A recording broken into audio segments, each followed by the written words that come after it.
Hi, I'm Bob Lazar. During late 1988 and early 89, I worked on the propulsion systems of extraterrestrial vehicles for the United States government.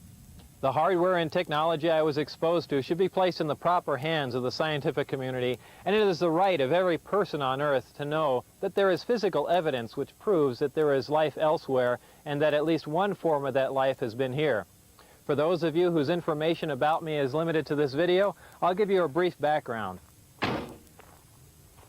In a world filled with stories of extraterrestrial encounters and government secrecy, one name stands out: Bob Lazar. Known for his bold claims of reverse engineering alien spacecraft at an area known as S4, we delve into the enigmatic tale of Bob Lazar to separate fact from fiction. Join us on a journey as we uncover the truth behind the UFO claims and unravel the mystery surrounding this controversial figure. Bob's main purpose at S4 was to inspect a sphere that was allegedly the main reactor for the alien craft. It is probably just a coincidence that the engine looked exactly like the third core of the nuclear bomb that was prepared for the third bomb to be dropped on Japan, known as the Demon Core, because on August 21, 1945, the plutonium core produced a burst of neutron radiation that resulted in physicist Harry Daghlian's death. Chillingly, this was also what had happened to Bob's predecessor. Bob also tells us that he would be debriefed by being placed in a room with about 150 top-secret documents for him to peruse for about half an hour before going to do some tests on the sphere. Among these documents were papers describing aliens. They were small and hairless, much like the archetypal aliens we all know from science fiction movies. Now, before we go any further, I want to point something out. Either Bob is lying about all this, or he is telling the truth. But there is a third option, that the whole thing was a disinformation program, of which Bob was the unwitting subject. Around this time, there were several disinformation programs specifically designed to make people believe in UFOs, which I intend to cover at a later date. The programs were run by Air Force intelligence. Lazar stated that he began working at S4 in late 1988 and left the facility by early 1989, so he was only there a few months. During this time, Lazar claimed that he took John Lear, a well-known conspiracy theorist and ufologist, out to the desert near Area 51 to witness the test flights of the purported alien spacecraft. John Lear, a former pilot and son of the famous inventor of the Lear jet, became involved in UFO research and conspiracy theories, promoting the idea of government cover-ups and extraterrestrial activities. The panic problem, and there's also the problem that, in fact, in Cro-Magnon man, there may have been some tinkering to make us what we are today. And that's been borne out by several researchers. We couldn't have developed exactly the missing link. Something had to happen to get us going. Between 4000 and 8000 BC, we had just been going along and for hundreds of thousand years not doing anything. All of a sudden, bang, we started making pottery, invented the wheel, invented fire, and everything took off. What was the key that did that? Lear was not only an exceptional individual, but came from a family of exceptional individuals. He became interested in UFOs after both his father and brother swore down that they had seen them. As I said before, his father invented the Lear jet. In several interviews, Bob Lazar claims not to have had an interest in UFOs prior to his work at S4, but birds of a feather flocked together, and it seems unlikely to be the case that he could have been friends with Lear and not have had more than a passing interest in the subject. The late 1980s and early 1990s were a very crazy time in the field of UFOs, so much so that it would be almost impossible for a person living today to even begin to imagine. The characters and concepts in this field at the time were totally out there. Going out into the desert with people like Lear was probably not what Bob's employers had in mind when they gave him majestic clearance to work on the propulsion systems of extraterrestrial craft.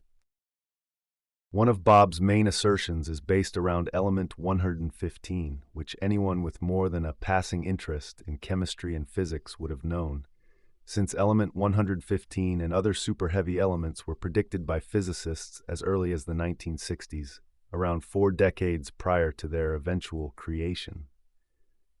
Scientific theory is often decades in front of the actual means of verification because it takes many years to create the machines that are needed.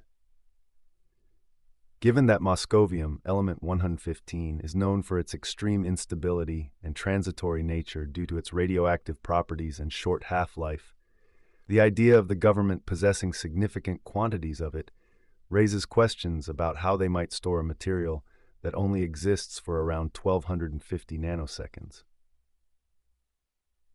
The force of repulsion in the nucleus would be greater than any force that could be brought to bear on the element. If the government were to indeed possess 500 pounds of moscovium, it would naturally face challenges in maintaining such a quantity of a highly unstable element. In a hypothetical scenario where large quantities of moscovium were brought into our universe from an alternate reality or obtained through advanced technological means, the element's inherent instability would likely present significant challenges for containment and preservation. Bob Lazar's claims regarding the government's possession of significant amounts of element 115 must be approached with skepticism and critical analysis, especially considering the known properties and limitations of this element. Superheavy metals have large numbers of protons and neutrons at the core. The forces of attraction are simply overcome by the forces of repulsion, leading to the element to cease to exist shortly after it comes into being. Bob claims that an isotope exists that is stable, but beyond the tipping point, simply adding more neutrons to the nucleus of the atom would have no effect. The element would still be unstable due to its very nature. The idea of storing hundreds of pounds of a transitory and rapidly decaying element like moscovium would defy conventional scientific understanding and practical considerations regarding radioactive elements. Since the 1960s, many articles in popular scientific journals as well as academic papers have been written by people who understand the theory. Bob would have had decades to peruse these articles prior to making the assertion. The fact that element 115 was eventually created was simply a matter of time. It is established with a high degree of certainty that Bob Lazar was employed by Fairchild Industries between 1976 and the 1980s, and later worked as a contract technician at Los Alamos National Labs in late 1982 through Kirk Meyer. Given these verified details, it is logical to conclude that Lazar underwent some level of formal education prior to commencing his employment at Los Alamos Labs. Research conducted by Stanton T. Friedman suggests that Lazar enrolled at Pierce Junior College, focusing primarily on electronics courses. Friedman went as far as interviewing one of Lazar's instructors at the college, a person named Duxler, who verified teaching a student named Robert Lazar in the latter part of the 1970s. I know what it can be like trying to get a degree as an outsider. I myself studied technology, music, programming, and organic chemistry before finally getting a degree in architecture when I was in my 40s. Taking an unconventional path can be very hard work. Physics for Engineers and Scientists was another course taken at Pierce College by Bob between 1976 and 1978. It also looks like Bob at least began a correspondence course run by UCLA in physics, beginning in 1978. Bob was on probation at the time, and the probation document has a snippet showing the UCLA course. Many people achieve degree status via correspondence. This is not to be frowned upon. However, the time quoted by Bob as being at MIT, he was in fact at Pierce Junior College, where there is evidence of his attendance. Bob's time at Los Alamos was as a technician, not a physicist. Lazar is the proprietor of United Nuclear Scientific Equipment and Supplies, a business specializing in the sale of diverse materials and chemicals.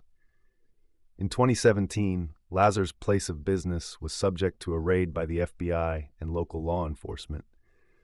This raid was connected to a murder inquiry, with Lazar not identified as a suspect, investigating whether United Nuclear had distributed thallium to a person linked to a murder case in Michigan, and had nothing to do with any kind of Men in Black type of harassment. Bob claimed to have security clearance 28 levels above Q, but the stringent procedures in place for security clearance would have flagged the fact that Bob's first wife was a murderer and his second wife was a forger, These facts would have enabled Bob to become compromised and possibly blackmailed, since the clearances would have included his spouse. In fact, Bob himself claims that it was the fact that his wife was having an affair that led to his dismissal and consequent harassment. The fact that he took his friends out to the test site for a few beers was also a problem. They would watch the proton beam form plasma clouds and imagine that they were alien spacecraft. Bob Lazar claimed that he worked near Area 51 at a location known as S4. According to Lazar's assertions, S4 was a secret facility located south of Groom Lake in Nevada, where he alleged to have been involved in reverse engineering alien spacecraft and studying advanced extraterrestrial technology. S4 was described as a separate facility from Area 51 where classified research and testing supposedly took place. These claims by Bob Lazar about his work at S4 have been met with skepticism and lack of corroborating evidence from official sources. Bob claims that he had majestic clearance, which is a level of clearance that no other person has ever heard of, but may be a reference to the bogus Majestic 12 documents fabricated by Bill Moore in the early 1980s and circulated by him amongst other UFO enthusiasts. In 1980, Moore wrote The Roswell Incident with writing partner Charles Berlitz. They also authored The Philadelphia Experiment, 1979. Moore is known to have spread misinformation among the UFO community of the time and to have been on the payroll of some shady group, probably linked to the U.S. Air Force.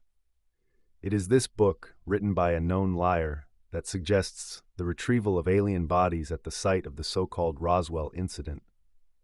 Bob's claim that the so-called craft came from Zeta Reticuli harks back to Betty and Bernie Hill's claims about the star system first made in 1961. The pair of hoaxers had drawn a star map, and a couple of UFO enthusiasts linked it with this distant star system because it was the only one bearing a somewhat vague resemblance. Although Bob had a clearance so secret that no one else has ever heard of it, he himself admits that his work at S4 was very irregular, so maybe once a week or once a fortnight. He also says that he was there for a few months, so that would make the time he spent back engineering alien spacecraft measured in hours, perhaps as little as 24 hours total. Bob doesn't tell us why they chose him above all the top scientists in America, just that he met Teller, the father of the atom bomb, at a talk he once gave. If the U.S. government had the good fortune of a revolutionary propulsion system falling directly into their hands, from a spacecraft landing almost directly within the facility, known to have been the location of the test flights of recovered V-2 rockets that were brought back from Germany after the Second World War. From 1946 to 1952, continuous testing of these rockets came out of White Sands Missile Base. Hundreds, if not thousands of tests were performed.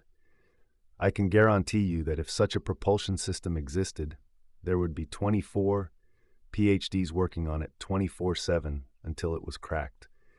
Not just some guy with a criminal record and a string of bankruptcies taking a look at it every now and then.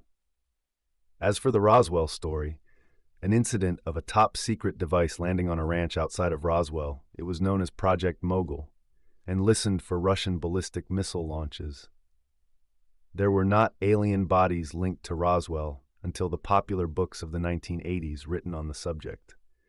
Moore never let a thing like truth get in the way of a good story. It was just a case of the bigger the lie. These days, we live in a society where instant gratification has been fine-tuned to the max. A microwave culture, phone in hand, posting on TikTok and Instagram, waiting for the hits and like to light up the serotonin in our brains. People who have come into this subject over the last 25 years have no idea of its complexity. They take a hit from recent shows on Netflix and the like, and move on to the next hit. Few newcomers would know that Richard Doty once drove a man to the brink of insanity with his lies and misinformation. The guy is a regular talking head on many of these popular shows to this day. As I said before, Lazar could have been the subject of a complex disinformation program, but his inclusion of such things as element 115 and his attempt to describe a non-existent gravity generator, as well as other factors, seem to discount this. He has a history of lying and deceit. but as long as there have been secret programs, there have been cover stories. Ballistic missile programs and high-altitude projects have existed at least since 1946 in the USA. Projects include Project Mogul, Project Stargazer, Project Genetrix, Project Excelsior, Project Manhigh, Project High Dive, and Project Stratolab. These projects are top secret until they aren't. That's when we find out about them. Belief in UFOs has been fostered by security services and the CIA amongst the public for the simple reason that if you are looking elsewhere, you are not looking at what they don't want you to see. Extraterrestrials and UFOs provide the best cover for all of the above projects. The UFO community has been littered with agents of disinformation, whether witting or unwitting. And hoaxers who are out to line their own pockets are the worst of these, because they prey on those unable to think critically. They own you, and they make you their bitch. UFOs are big business, books, documentaries, etc., constantly regurgitate the same old bullshit in an endless cycle. They all have books to sell and documentaries to watch, and Lazar is no different. He claims not to make money from his story, yet he has written a book to promulgate the lies he spins. He is the subject of a Netflix documentary, with another documentary on the way. He sells hand-drawn pictures of saucers from the above projects and claims they are alien spacecraft. Does anyone really believe that an advanced culture from somewhere in space would travel here in a craft less than the size of your kitchen? There are no seats in these craft because they were designed to be dropped from great heights, so that such things as impact could be tested before using a live subject. The project were designed to listen out for Russian missiles during the Cold War, since the USA has no way of shooting them down. Other projects were for testing the ejector seats of aircraft, atmospheric data, and more recently the re-entry of spacecraft. There are also the black projects related to cutting-edge aircraft still on the design table. Foreign governments constantly scour the airwaves looking for clues to these projects, which is why you just can't tell everybody everything. Then there is industrial espionage, at which the Chinese are experts. How about, going forward, you practice some critical thinking and don't be one of those suckers that are born every minute. Over and out.